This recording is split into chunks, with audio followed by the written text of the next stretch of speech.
Bonjour. 2025, année électorale dans plusieurs pays d'Afrique. La Guinée-Conakry, le Gabon, le Cameroun et bien évidemment la Côte d'Ivoire pour octobre 2025 où les officines politiques sont déjà, il faut le dire, tout net dans la pré-campagne.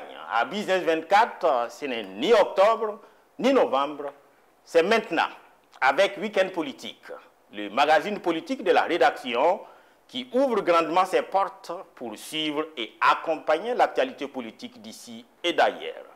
Pour ce premier numéro, nous recevons des invités. L'un est journaliste et chroniqueur et l'autre, c'est un économiste pur et dur.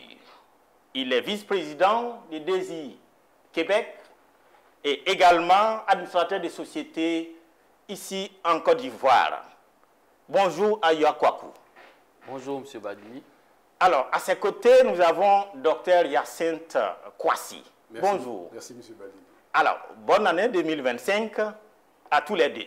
En cette année où les Ivoiriens vont aller aux urnes, chacun d'entre vous, peut-être derrière sa tête, a des vœux. C'est l'occasion. Aouya. Merci, chers confrères. Comme vous l'avez bien dit, nous sommes dans une année électorale 2025 pour la Côte d'Ivoire. Le vœu le plus cher pour tout Ivoirien, c'est la paix. La paix, une élection sans violence, une élection apaisée, une élection inclusive, une élection transparente, une élection qui va faire passer la Côte d'Ivoire dans une autre dimension, qui va faire que chaque fois qu'il y a une élection, les populations ne vont pas avoir peur et que les populations vont vivre en toute tranquillité, de façon pacifique et de façon non violente. Ça, ce sont les vœux du journaliste et du citoyen voilà. Et l'économiste.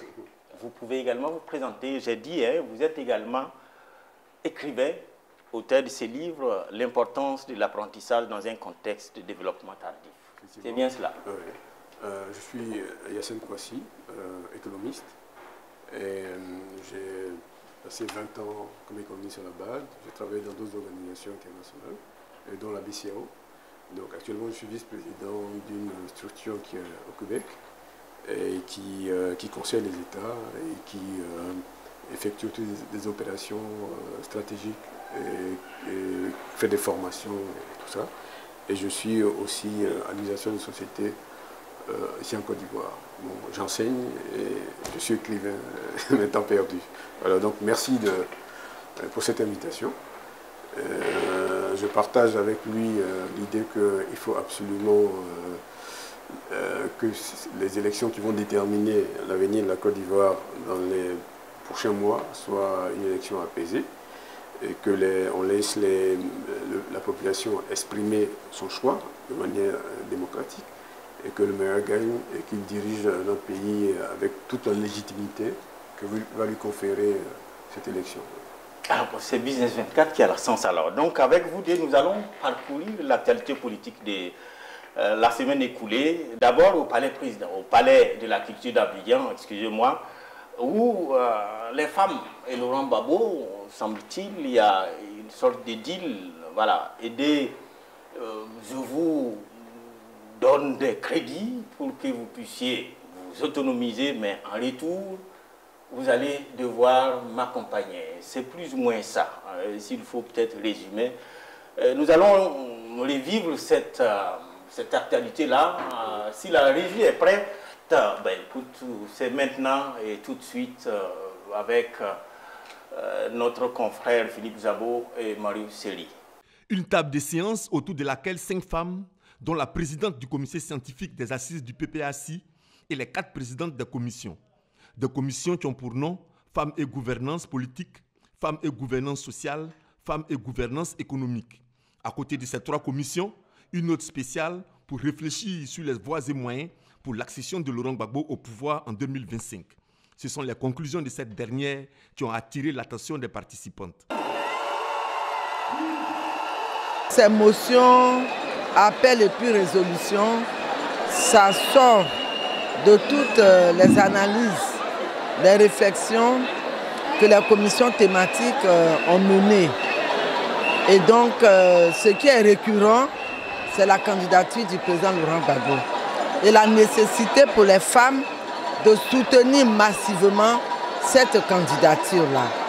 Le président du PPACI, plébiscité par les femmes de son parti en vue des élections présidentielles, leur a répondu en passant les thèmes en revue. Il s'est appesanti sur le financement des femmes avant de les mettre en mission. Ce que je compte faire, madame, c'est que pour rendre la vie moins chère, on va demander aux banques de prêter aux femmes qui sont dans le secteur informel à un taux zéro.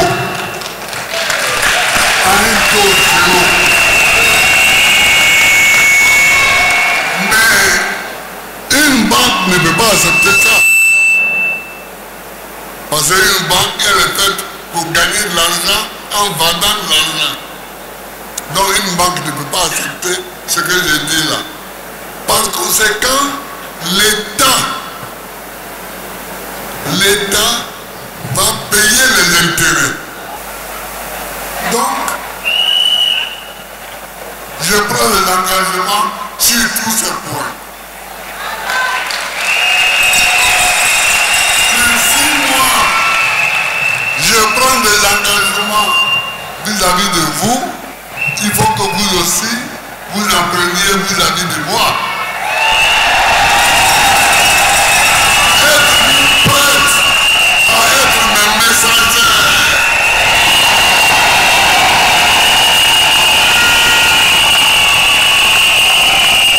Êtes-vous prêts à être mes messagers? 5 motions, 2 appels et une résolution ont sanctionné les assises des femmes du PPACI.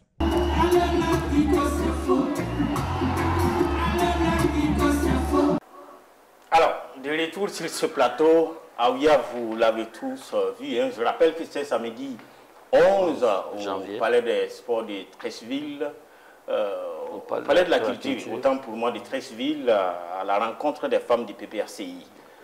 Vous l'avez entendu, hein, à taux zéro. Est-ce possible, d'abord, quel est votre regard de ce qui s'est passé ce jour-là? Le regard, ce qu'il faut retenir, c'est que le président Laurent Gbagbo, président du PPACI, a décidé de confier sa candidature aux femmes. Et ça, c'est un élément marquant. Ce n'est pas fortuit. Le président, Laurent Gbagbo, qu'on l'aime ou on l'aime pas, c'était un stratège politique. Et donc, il sait que les femmes constituent 47,8% de la population ivoirienne, environ donc 48%.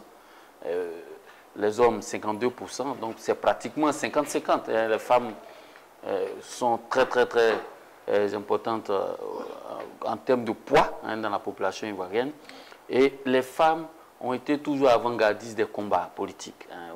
Dans l'histoire de la Côte d'Ivoire, lorsque vous vous souvenez, on parle de la marche des femmes sur Grand Bassam en 1949.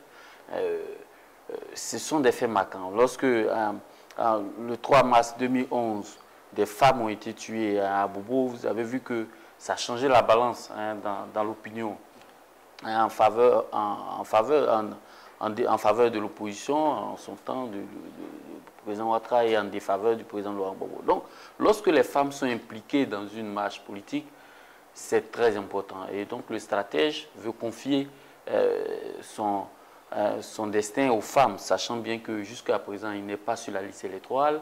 Et on va y revenir. Voilà. Et donc, il va falloir aller donc au charbon pour pouvoir obtenir gain de cause. Et donc, pour tout cela, les femmes, le président s'appuie sur des femmes. Évidemment, pour s'appuyer sur des femmes, il faut leur faire des promesses. Il leur promet, hein, de les aider s'il est élu, éventuellement s'il est élu, il va les aider à octroyer des financements en taux zéro. Ces financements, pour lui, ce sera des financements, c'est l'État qui va accorder ces financements, puisque les banques ou les établissements financiers ne peuvent pas le faire, hein, parce que, évidemment, ces établissements ont besoin de bénéfices, ont besoin de gains. Donc, c'est l'État qui s'engage. Donc, c'est une promesse qu'il fait. Est-ce que cette promesse est tenable?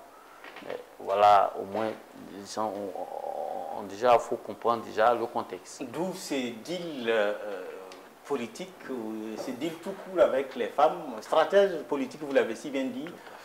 On peut dire autant stratège économique ou financier avec cette promesse de crédit à taux zéro. Vous qui êtes économiste, quelle est votre analyse de cette promesse qu'on peut dire préélectorale?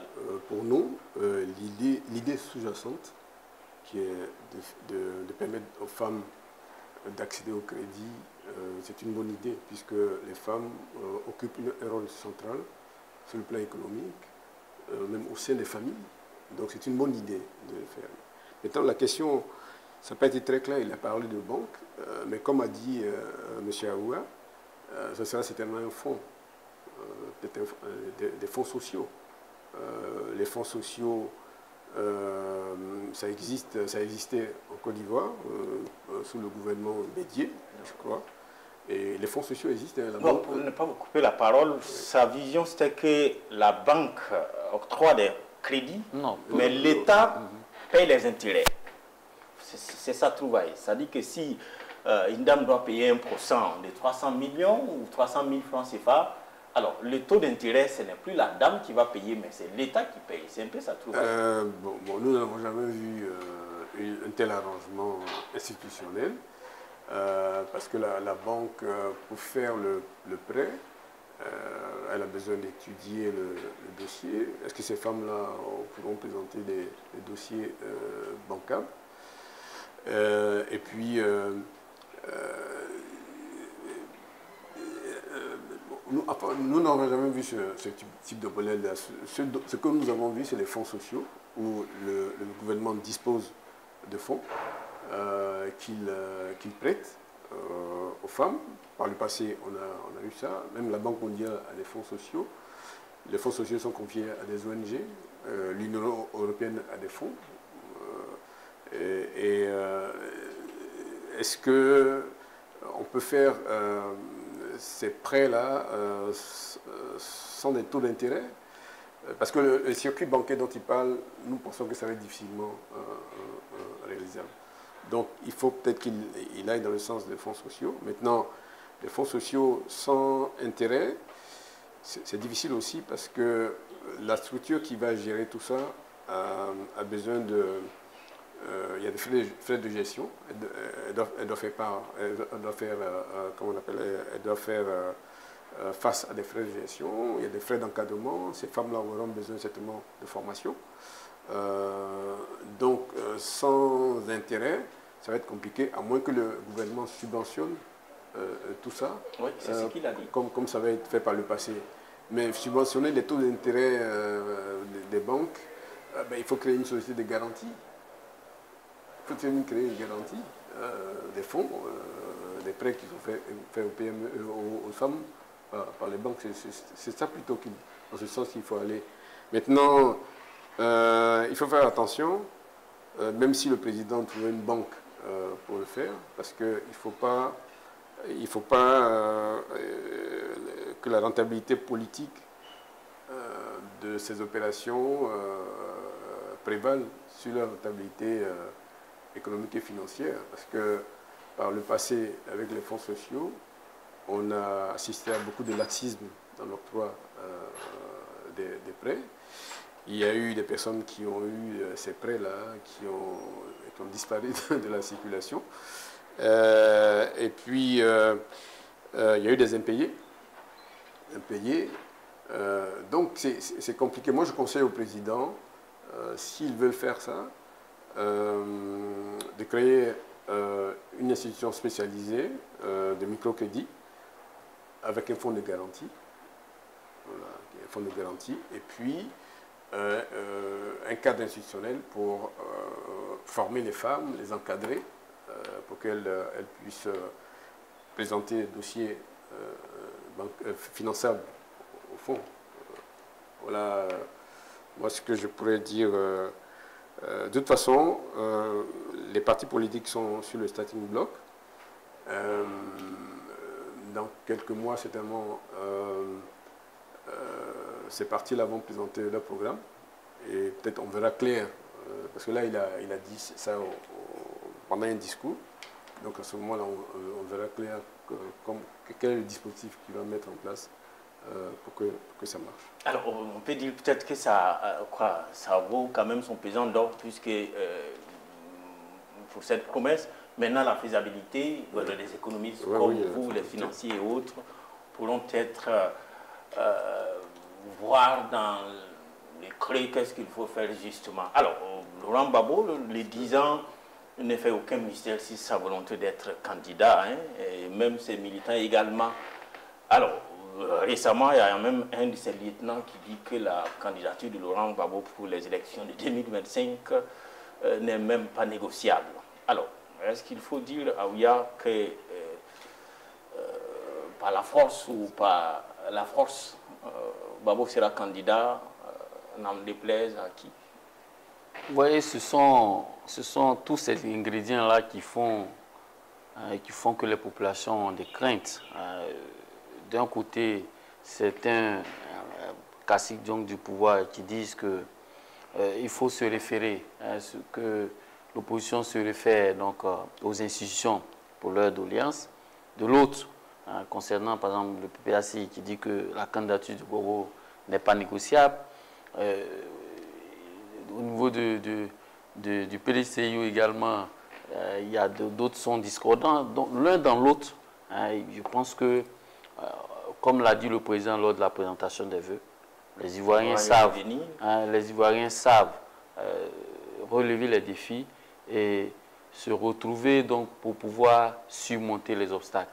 Je pense que avant le moment crucial donc des élections, on comprendra tous que l'intérêt général doit être, qui est la Côte d'Ivoire, la préservation de la paix en Côte d'Ivoire, va animer chacun des acteurs et que les acteurs vont s'asseoir pour que nous puissions avoir une élection apaisée. Donc, nous sommes dans la période, nous ne sommes même pas encore dans la pré-campagne, mais nous sommes déjà en 2005, évidemment, chacun va montrer sa force. Et donc, allons au chef de l'État, qui est le père de la nation, de pouvoir canaliser tout cela pour que nous puissions avoir une élection apaisée et que cette élection-là ne nous entraîne pas dans une crise post-électorale qui va venir ruiner tous les actes de développement posés depuis plusieurs années. Alors, vous l'avez si bien dit. Je rappelle que Laurent Gbagbo, jusqu'ici, son nom n'est pas sur la liste électorale pour des raisons que nous savons tous, lui et puis Blé Goudé. C'est d'ailleurs pourquoi que un de ses lieutenants disait tout à l'heure que sa candidature n'est pas négociable. Est-ce que la Côte d'Ivoire peut se payer le luxe d'une autre période de troubles, surtout dans une sous-région ouest africaine, s'il se fait montrer? Moi, je suis optimiste. Je pense que ce problème de Gbagbo sera réglé, puisque le gouvernement est ouvert au dialogue. Il y a les Nations Unies qui ont fait des recommandations il n'y a pas longtemps sur la question de l'éligibilité de Laurent Gbagbo. Sauf que le gouvernement attend toujours ces recommandations selon les ministres et porte-parole. Je pense que la seule chose qui reste à faire, c'est de montrer les documents du Fonds monétaire à tout le monde, pas du Fonds monétaire de l'ONU, à la classe politique et à la population. Ils doivent avoir un document. Voilà, donc il faut le montrer. Dans tous les cas, le parti au pouvoir et le PPACI sont toujours en négociation. Et nous pensons qu'avec beaucoup de sagesse, ils arriveront à un point d'entente. Maintenant, concernant la candidature du président Laurent Gbagbo, ça reste le choix de ses militants. Mais la lecture qu'on peut avoir, c'est que le président Gbagbo a beaucoup travaillé sur le plan politique. Il a été à la base de la démocratisation de l'espace politique en Côte d'Ivoire. Il a pendant 10 ans dirigé le pays dans des conditions souvent difficiles. Il a été en prison. Et quand je le regarde aujourd'hui, j'ai l'intime conviction qu'il devrait passer la main. Il devrait passer la main. Il a des collaborateurs qui sont avec lui depuis longtemps. Il devait pouvoir trouver une ou deux personnes pour prendre le relais et se mettre au-dessus d'eux en tant que patriarche. Voilà. C'est ce que je pense. Voilà. Il doit passer la main. C'est le moment de le faire et il entrera dans l'histoire. Il doit passer la main. C'est votre avis aussi? Ce que moi je peux dire, c'est vrai, docteur Kwasi, c'est normal dans le fonctionnement de tout pays, il faut un renouvellement donc des instances. Je pense que en Côte d'Ivoire également, le moment est venu de renouveler la classe politique. Ça, c'est une réalité. Mais en même temps, on ne peut pas, chaque parti politique est autonome. Chaque parti politique a le droit de décider qui doit conduire sa destinée. Donc, le PPACI, pour le moment, souhaite que ce soit Laurent Gbagbo. Le RDP souhaite que ce soit encore le président Alassane Ouattara. Et voilà, il y a d'autres partis politiques qui sont là, qui veulent que ces anciens-là restent. Maintenant, qu'est-ce qu'il faut? C'est à la population de décider. Nous sommes en démocratie, c'est le peuple qui maintenant, il faut permettre que ce peuple-là puisse se prononcer. Il faut créer un environnement, ce que nous, en tant qu'acteurs et en tant que acteur ou en tant que quelqu'un qui est un observateur, nous, ce qu'on demande seulement, que les règles soient démocratiques, que les règles permettent que l'élection se passe en toute transparence et que le meilleur puisse gagner et que le meilleur, selon notre constitution, selon nos textes, puisse continuer de diriger le pays. Alors, docteur Kwasi disait tout à l'heure qu'il est optimiste. Je crois bien qu'au niveau du gouvernement également, il y a cet optimisme-là. Récemment, le président Ouattara, lors de sa récente sortie, a dit que l'élection en 2025 serait transparente, démocratique et paisible. C'est la promesse qu'il a faite le 9 juillet dernier à l'occasion de la cérémonie de la présentation des vœux de Nouvel An. Alors, autre promesse ou autre assurance qu'il a dite ces jours-là, il dit qu'il se sent bien et il désire continuer à servir son pays. Alors, Aouya, avant peut-être vous donner la parole, nous allons peut-être repartir à la régie pour suivre cet élément, cette déclaration du président Alassane Ouattara. C'était le 9 janvier dernier au palais présidentiel. Monsieur le doyen du corps diplomatique, mesdames et messieurs les membres du corps diplomatique, l'année 2025 est une année électorale pour la Côte d'Ivoire. Ce processus électoral qui a été enclenché en octobre 2024 avec la révision de la liste électorale verra l'élection présidentielle en octobre 2025. À cet égard, je voudrais dire qu'il y a 5 ans, exactement en 2020, j'indiquais au corps diplomatique qu'il était de mon intention de ne plus être candidat parce que j'estimais qu'il fallait passer la main à une nouvelle génération. Aujourd'hui, je peux vous dire que j'ai bien fait d'accepter la proposition de mon parti. À la date d'aujourd'hui, je n'ai pas encore pris de décision, mais je peux aussi vous rassurer que je suis en pleine santé et désireux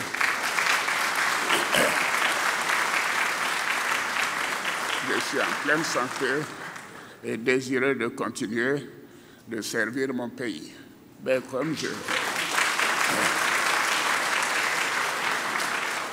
mais comme je l'ai également dit, mon parti dispose d'au moins une demi-douzaine de candidats qui sont dans cette salle. Mais je voudrais encore une fois vous rassurer et rassurer l'ensemble de la communauté que cette élection qui aura lieu le 25 octobre sera paisible, démocratique et transparente. Alors, nous sommes de retour sur ce plateau. Aouya, comme je le disais, je suis en pleine forme et je désire poursuivre. Continuer à servir son pays. Continuer à servir mon pays. Est-ce que la messe est dite? La messe n'est peut-être pas dite, mais c'est un élément important dans l'élection à venir. C'est un point important. D'abord, le président se présente comme quelqu'un qui a toutes ses capacités et qui peut aller à l'élection présidentielle de 2025. Donc, il dit, évidemment, parce que ses partisans continuent de se mobiliser, ses partisans continuent chaque jour de l'appeler à être candidat, donc il ne peut pas, les décourager. Il dit, je suis en forme, je peux continuer de servir mon pays, si je le veux, en tout cas. S'il le souhaite, il peut le faire et ça rassure encore ses partisans. Mais est-ce que ça dit qu'il le fera? Ça, c'est une autre, c'est une autre paire de manches. Est-ce que le président, en le disant ici, va aller à l'élection? On peut dire que c'est possible. C'est possible parce que nous sommes à 10 mois de l'élection présidentielle et à 10 mois, même si le président dit qu'il a une demi-douzaine de candidats aptes, du candidat de son parti qui peut postuler, donc, qui peut aller pour le suffrage des populations, le président reste, le président Alassane Ouattara reste la valeur sûre de son parti. Et il sera difficile qu'au fil des mois, s'il ne se décide pas, qu'il lance quelqu'un dans le bain à quelques mois de l'élection. Donc aujourd'hui, ce message, ce bout de message montre que le président n'a pas abandonné du tout l'idée de ne pas être candidat en 2025 et que probablement il sera candidat. Probablement il sera candidat, il est peut-être dans les secrets de Dieu. Mais quand vous l'avez si bien dit, hein, dans 10 mois, lui-même il l'a dit dans la salle qu'il y a une demi-douzaine. Alors est-ce que demi-douzaine, en 10 mois, on peut déjà faire les tris pour trouver le meilleur jockey ou le meilleur lion pour aller au charbon? Est-ce que vous ne pensez pas que c'est déjà trop tard pour trouver notre candidat? Je ne pense pas. Je pense que le président Ouattara, ça fait près de 35-36 ans qu'il est au plus haut niveau. Il a été Premier ministre, il était gouverneur de la BCAO, il travaillait sur la Côte d'Ivoire, ça fait bientôt 14-15 ans qu'il est président. Il est venu trouver un pays post-conflit dans des conditions très difficiles. Moi, j'ai travaillé dans les pays post-conflit, la RCA, le Tchad. C'est pas facile de retourner la situation. Et il a su le faire, ramener la paix, la sécurité. Il a redynamisé l'administration publique qui était complètement par terre. Bon, il a donc travaillé pendant bientôt 15 ans. Tout n'a pas été parfait. Je pense que la partie gouvernance, dans le programme, il y avait un nouvel Ivoirien. Sur ce plan-là, il y a des choses à faire, mais on ne peut pas tout faire. Et il a 82 ans aujourd'hui. À mon avis, je l'ai même dit à un de ses ministres, il a bien travaillé, il a fait ce qu'il pouvait faire. Il peut partir.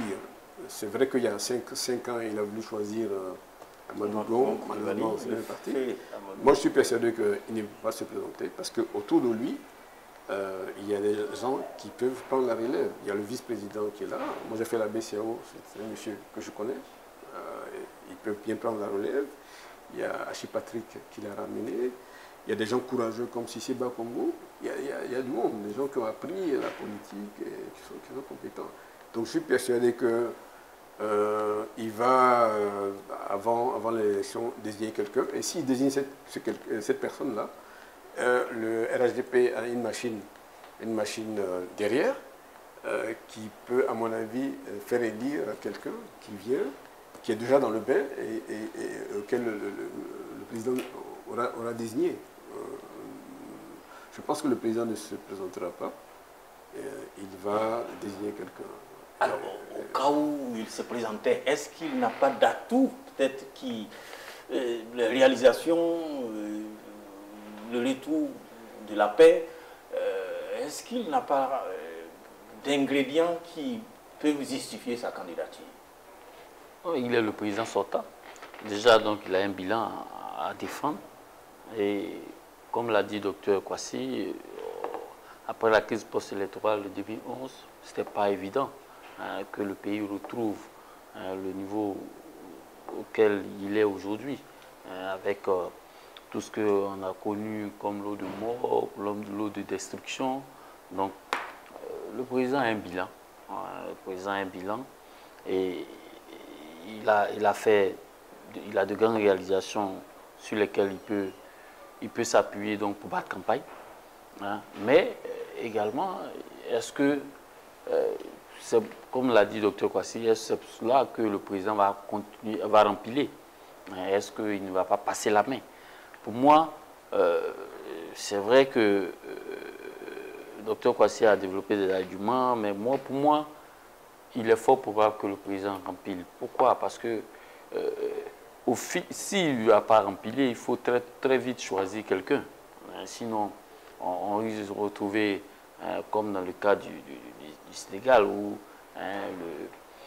le cheval sur lequel le président sortant mise ne pourra pas convaincre la population. Il faut déjà une figure, mais c'est vrai, le vice-président, comme il a cité, est connu, c'est une personnalité connue, c'est une personnalité de qualité, mais il faut prendre totalement l'appareil, il faut maîtriser l'appareil, l'appareil du parti, il faut maîtriser tous les rouages, même si le président sera derrière, peut-être pour soutenir ce candidat-là.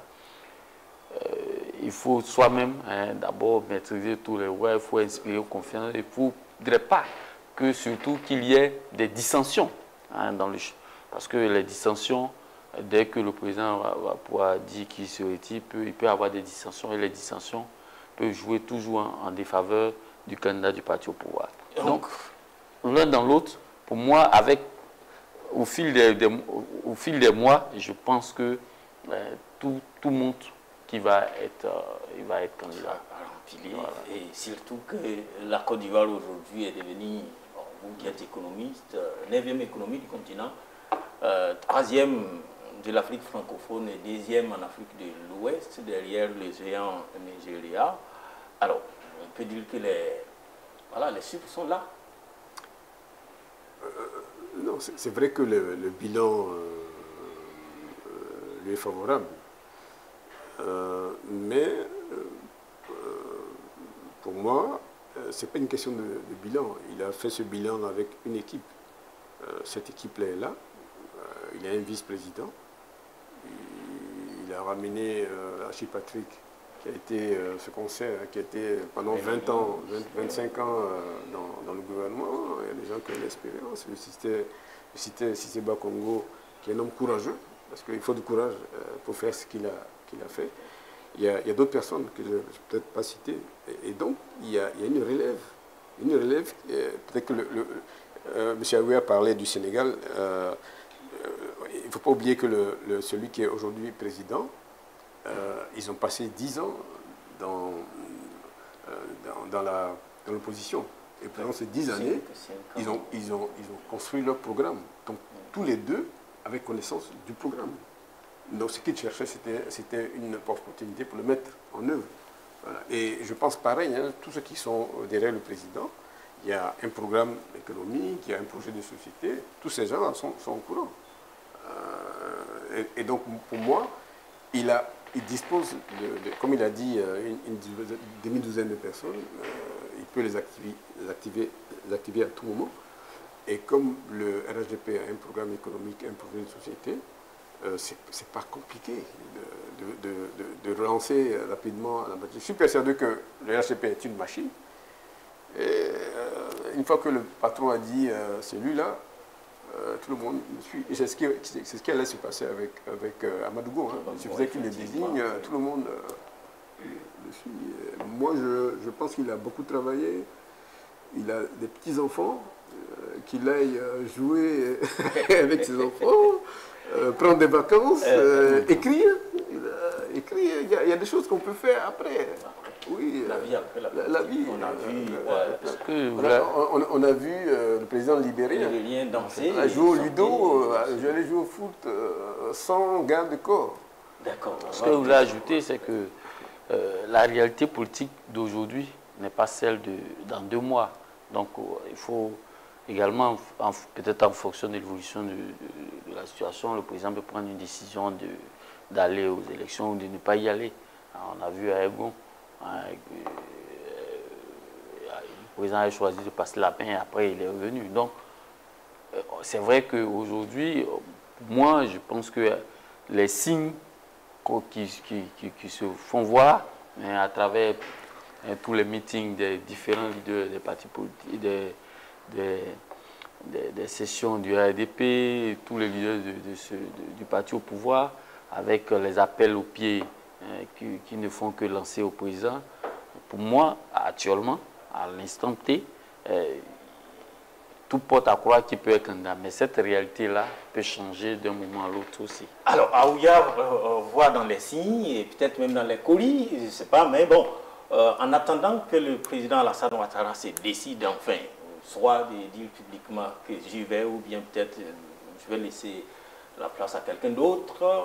En attendant ça, il y a des initiatives, ça et là, qui appellent à cultiver la paix. C'est le cas des femmes de Côte d'Ivoire, samedi dernier également. C'était le 11 au Parc des Sports de Treichville, mené par l'honorable Mariam Traoré, qui a invité publiquement toutes les femmes du Côte d'Ivoire à se mettre ensemble pour aller vers la paix. Ça s'appelle Caucus des femmes et notre reporter y était, c'était Aïssa Takone et Ezekiel Seri. Et si la régie est prête, nous allons partir pour ce 3e et avant-dernier élément de ce week-end politique.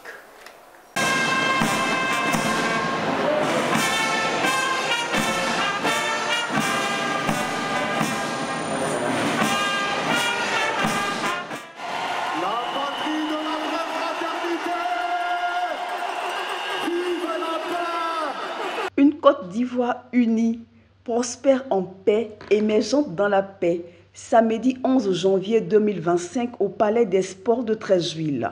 Une grande mobilisation de la journée de célébration de la paix et de la cohésion sociale, couplée au lancement de la caravane de la paix, ont réuni plus de 30 000 sympathisants. Venus de différents horizons du pays, sans distinction de bord politique, religieux et ethnique. Des mains de maître du caucus des femmes de Côte d'Ivoire pour la paix, piloté par l'honorable Mariam Traoré avec l'approbation de toutes les structures de la République. Un défilé des femmes des différents ministères de la République, des eaux et forêts, ONG, des mannequins, plusieurs secteurs d'activité, y compris le monde des grandes figures du ballon rond, Didier Drogba, Gervinho Seridier et des acteurs de divers bords, tous engagés pour la paix, ont lancé un message fort. Nous avons réussi l'exploit de ce grand rassemblement. Nous avons déplacé des montagnes pour la cause de la paix. Mesdames et messieurs, chères sœurs, regardez cette belle marée blanche des femmes ivoiriennes venues dire d'une seule voix leur attachement à la paix. Les femmes de Côte d'Ivoire savent faire la part des choses. Elles savent faire le bon choix pour leur pays. Il me vient à l'esprit de penser cette pensée du président Félix Houphouët-Boigny qui disait, et je cite, « La paix n'est pas un vain mot, mais un comportement. » La particularité aujourd'hui, c'est que vous avez les femmes de Côte d'Ivoire dans leur diversité, mais réunies pour une seule cause, pour une bonne cause, réunies pour la paix. Et je souhaite, comme je l'ai dit, que chacune d'entre nous prenne cet engagement-là. Ça veut dire, chères sœurs, au sortir d'ici, chacune doit prendre son bâton de pèlerin. Sillonner les communes d'Abidjan, sillonner les quartiers d'Abidjan, les hameaux de Côte d'Ivoire, pour prôner la paix, rien que la paix. Vivement que les belles colombes blanches, symboles de paix, illuminent notre âme et notre esprit pour une vie plus paisible.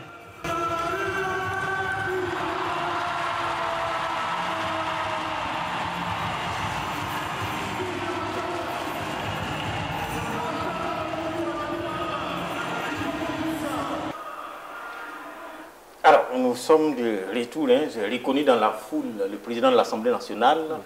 J'ai vu les footballeurs Gervinho, Sérédier, Didier Drogba. On a vu également d'autres personnalités politiques, économiques et bien d'autres. On va réagir rapidement parce que nous sommes pris par le temps. Docteur, quel est votre regard par rapport à cette mobilisation citoyenne? Bon, pour être franc, en écoutant votre comment vous appelez ça, l'élément, je n'ai remarqué que des militants du RHDP, proches du RHDP ou militants du RHDP. Je m'attendais à voir des militants du PDCI, du PPACI, du FPI. Voilà, là c'est vraiment, de mon point de vue, un vrai rassemblement des femmes diverses des partis politiques de Côte d'Ivoire. Et c'est ce que je peux faire comme observation.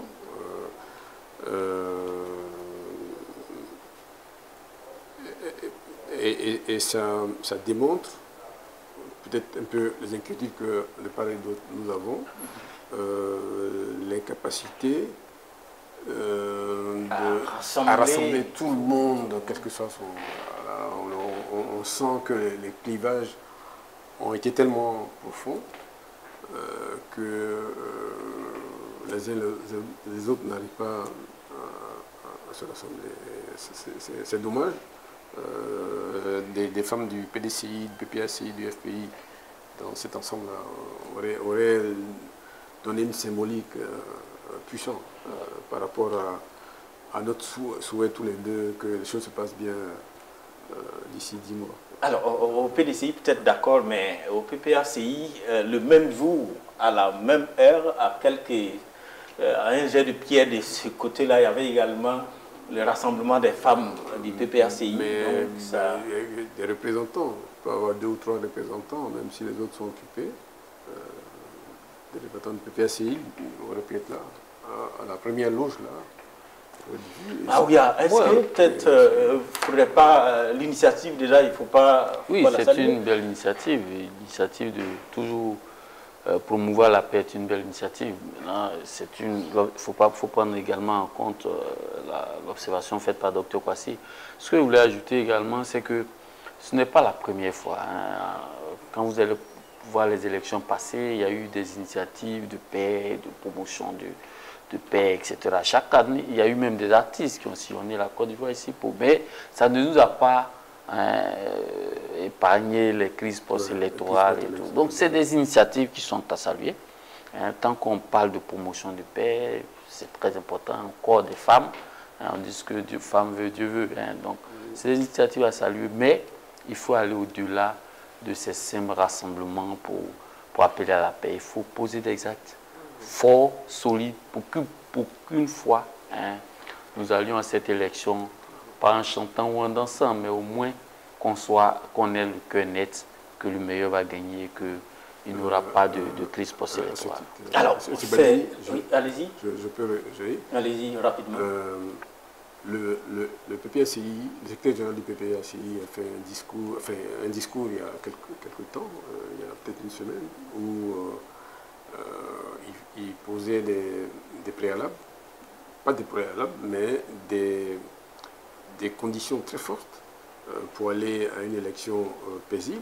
Le PPACI a demandé la liste électorale, le fichier électoral d'être vu, qu'il y ait une audit de cette liste-là, et puis de revoir la CEI.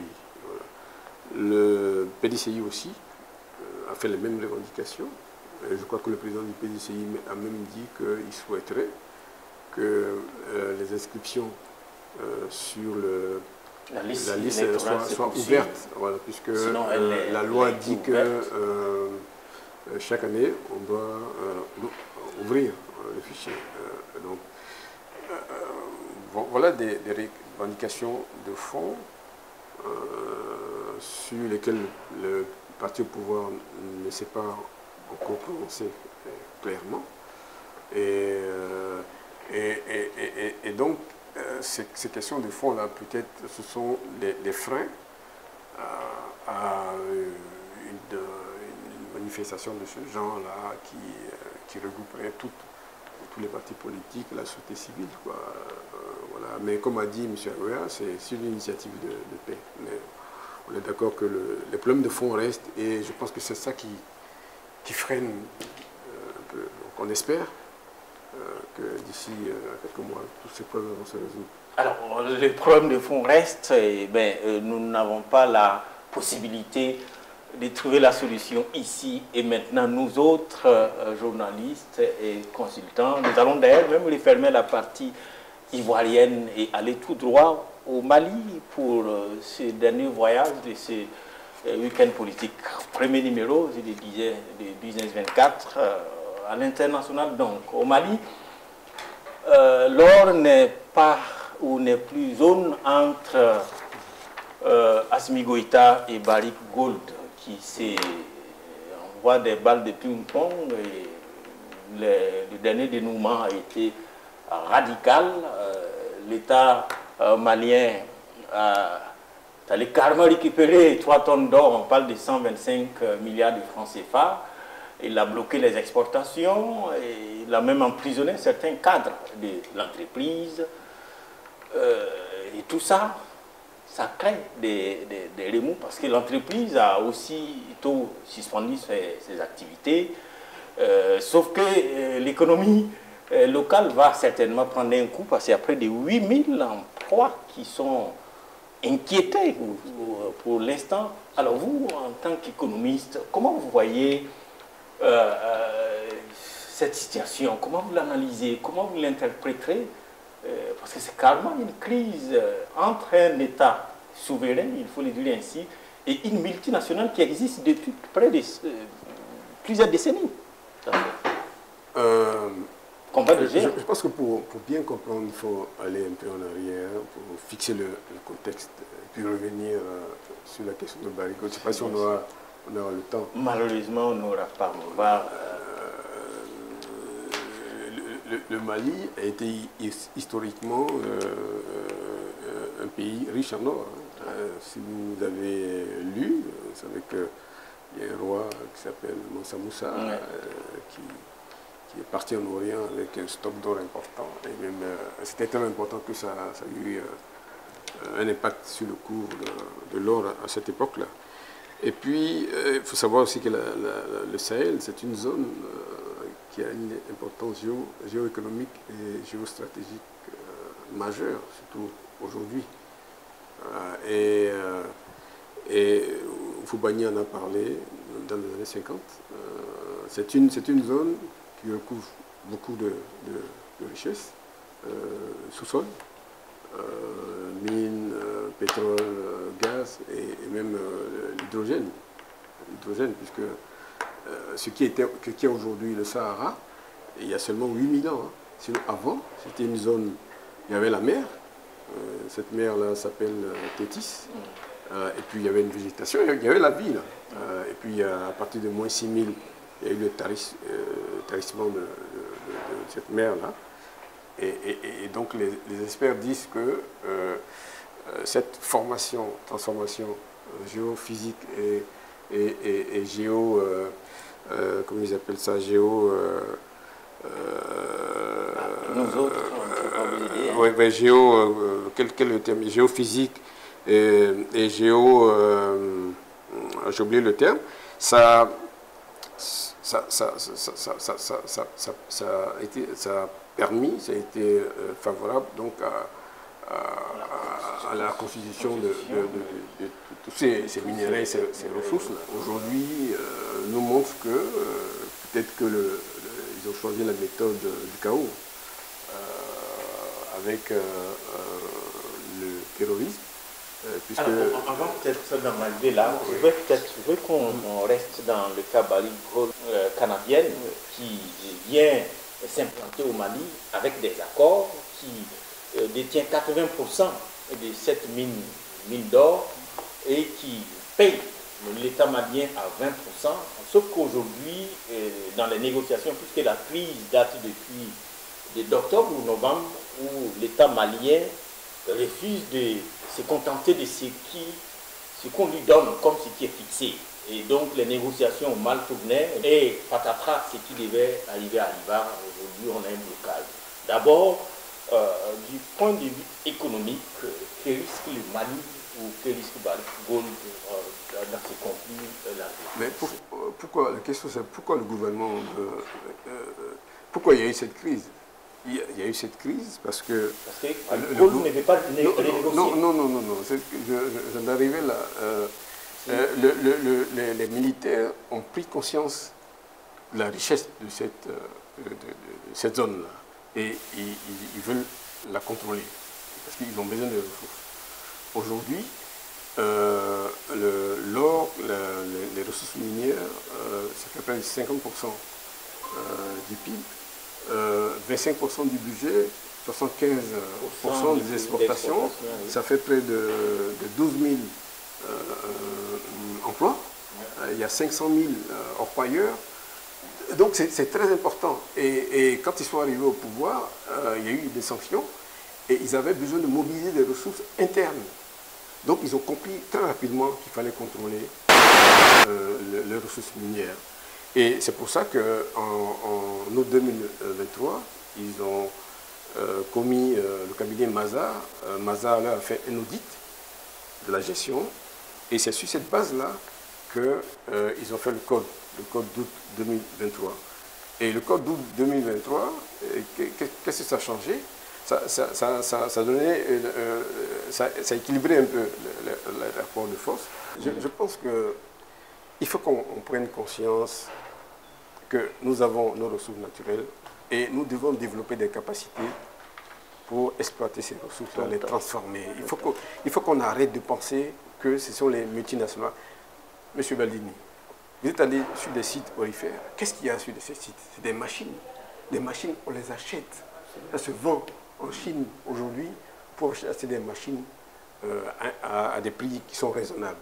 Qu'est-ce qu'il faut? Des ressources humaines. Mais les ressources humaines, on peut les mobiliser. On a à l'extérieur, moi je fais un voyage à Houston l'année dernière, mais il y a beaucoup d'ingénieurs des mines qui sont là-bas, qui travaillent. On peut mobiliser toutes ces personnes-là, même si on ne peut pas le faire, on peut recruter des consultants pour exploiter. Qu'est-ce qui est compliqué? Et donc moi, je pense que je serais allé plus loin. Je serais allé plus loin. Sur 65%, pourquoi ils ont 65%? Parce que c'est eux qui exploitent. Mais pourquoi l'AES ne veut pas créer une compagnie confédérale, un champion confédéral qui va exploiter ces mines-là. Et cette compagnie-là aura des antennes dans les 3 pays. Et pourquoi on ne peut pas créer une école polytechnique des mines où on va former des ingénieurs, des ouvriers, des techniciens des juristes, des économistes dans le domaine des mines. Oui, tout ça, il faut qu'on prenne... Tout ça, c'est vrai. Oui, il faut qu'on prenne... En attendant, le contrat, il y a des contrats. Il y a eu un audit indépendant. Oui, il y a des contrats. Il y a eu un audit indépendant. Vous avez un contrat, mais le contrat, il faut le réaliser dans la transparence et dans la bonne gouvernance. Il y a eu un audit indépendant de Maza. Maza a révélé des mauvaises déclarations et des pratiques frauduleuses. Voilà. Alors, donc, malheureusement, le temps qui nous est imparti est arrivé au Messial, à l'oreille que nous avons largement dépassé notre temps. Écoutez, on va remettre ça certainement à plus tard. Mesdames et messieurs, c'est ici, malheureusement, hélas, excusez-moi, que ça va s'arrêter. C'est tout premier numéro des week-ends politiques. Je rappelle que nous étions en compagnie de mon confrère Aouya Kouakou. Alors, c'est un journaliste, il est également chroniqueur et désormais vous verrez ce visage-là tous les samedis sur notre antenne. Juste à côté de lui, nous avons un économiste, je l'ai dit au départ, c'est un fin économiste et je le redis encore. Alors, il est président, administrateur, vice-président DSI Québec, il est également administrateur de société, il est aussi et surtout écrivain. Et voilà, cette œuvre-là, c'est à lui l'importance de l'apprentissage dans un contexte de développement tardif. Je crois bien que c'est une œuvre qu'il faudra certainement s'en procurer. Je ne connais pas combien ça coûte, mais bon, c'est vraiment une œuvre qu'il faut y avoir. Donc vraiment, merci à tous. Je vais paraphraser Mère Teresa qui disait que la vie est un défi à relever, un bonheur à mériter et une aventure à tenter. Ce magazine, c'est un défi que nous allons tenter de relever et nous pensons qu'avec vos bénédictions, tout au long de cette année 2025, on va y arriver. Donc, vos bénédictions. Et merci une fois encore de plus à vous deux qui avez accepté de jouer le jeu pour ce tout premier numéro. Merci de nous avoir suivis et rester branchés sur les antennes de Business 24 Africa. C'est fait un plaisir. Bye bye et à la semaine prochaine.